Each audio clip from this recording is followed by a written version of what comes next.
झारखंड से कांग्रेस के लोकसभा सांसद सुखदेव भगत मेरे साथ हैं।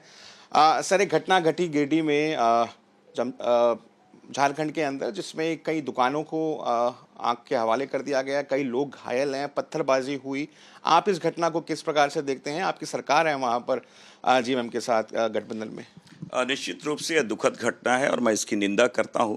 हालांकि पूरी चीज़ें नियंत्रण में है, लेकिन कुछ असामाजिक तत्वों ने, मैंने ये कहा कि त्यौहार का मतलब है आपस में प्रेम बांटना और एक समाज में सौहार्द कायम करना। लेकिन एक आप इंटेंशन मान लो कि मुझे इसी रास्ते से जाना है, मुझे लोगों को टीच करना है, लोगों को कहीं ना कहीं अगर इस रूप में हम जाएं और आप सोचोगे कि नहीं मुझे जो त्यौहार को अगर आप नफरत के माहौल में बदलना चाहेंगे तो इस प्रकार की चीज़ें घट जाती है। हालांकि ये मैं जरूर कहना चाहूँगा, मैं जस्टिफाई नहीं कर रहा, लेकिन एक बात जरूर है कि करीब 6 या 7 बार, अगर 20-25 सालों का आप इतिहास देख लें तो जुम्मे के नमाज के दिन हमेशा हमारा ये होली मना है, कभी इस प्रकार की चीज़ें नहीं आई है।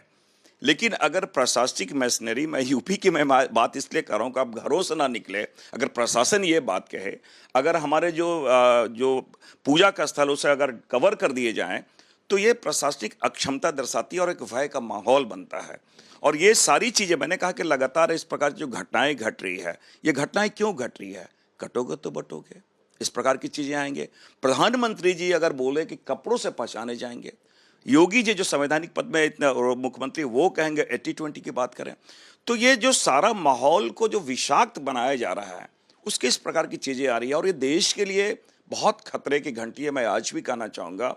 और इसलिए राहुल जी ने अगर जो संविधान बचाओ या नफरत के बाजार में मोहब्बत की दुकान की बात वो करते हैं, इसके पीछे यही है। और ये लगातार हम लोगों, मैं तो सबसे आपके माध्यम से अपील करना चाहूँगा कि ये भारत जो है, भारत की जो खूबसूरती है अनेकता में, उसे हमें बचाना हर सबों का दायित्व है, ये मैं जरूर कहना चाहूँगा। आप कह रहे हैं कि सबकी जिम्मेवारी है कि देश में सौहार्द बना रहे, लेकिन बीजेपी के सांसद हैं निशिकांत दुबे, वो ये कह रहे हैं कि कांग्रेस का हाथ घुसपैठियों के साथ, बांग्लादेशियों के साथ, और जो सरकार है वहां पे मौजूदा, वो हिंदुओं को प्रताड़ित कर रही है। और ये दर्शाता है कि किस प्रकार से आपकी जो मानसिकता है वो एक तरीके से एंटी हिंदू है। देखिए, निशिकांत दुबे जी एक सीनियर हमारे सांसद हैं और हमारे झारखंड से हैं।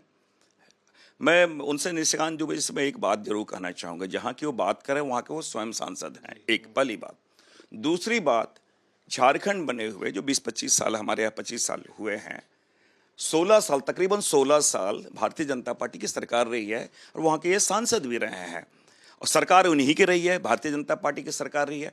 तो क्या ये मानते हैं कि जो घुसपैठिए हैं उसमें ये इनकी सरकार, जो केंद्र में भी सरकार रही है, वहाँ भी जो सरकार रही है वो अक्षम रही है? एक और घुसपैठी की जो बात है वो किनके जिम्मे है? बीएसएफ, बॉर्डर सिक्योरिटी फोर्स, एक केंद्रीय गृह मंत्रालय के अंतर्गत है। तो निशिकांत दुबे जी बहुत स्पष्टता से बोल दें कि मोदी जी सक्षम नहीं हो, 56 इंच की बात कर रहे हैं, या हमारे अमित शाह जी सक्षम नहीं है, तो उन्हें तो स्वीकार करना चाहिए, बोलना चाहिए। और मैं समझता हूँ कि वो गलती से सही आरोप लगाने में के कारण, आरोप लगाते हुए स्वयं की जो कमियां हैं उनको उन्होंने उजागर किया, मैं तो यही कहना चाहूँगा। देव जी, लेकिन ये कोई नई परिपाटी नहीं है। पहले हमने देखा मध्य प्रदेश, छत्तीसगढ़, कई राज्यों के अंदर घटनाएं होती हैं जब भी रामनवमी का जुलूस निकलता है। इस बार होली को लेकर बहुत ज़्यादा स्थिति बनी थी।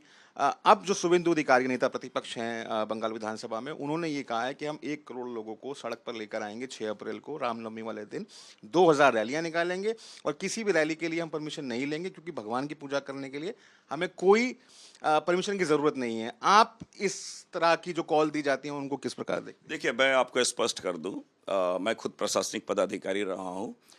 जनरली जैसे मुहर्रम का जुलूस है या रामनवमी का जुलूस है, जुलूस जो कुछ उसमें रूट निर्धारित की जाती है, अखाड़े को परमिशन दी जाती है, चीज़ें आई है, क्योंकि कानून को व्यवस्थित करना ये प्रशासन, ये सरकार का दायित्व बनता है।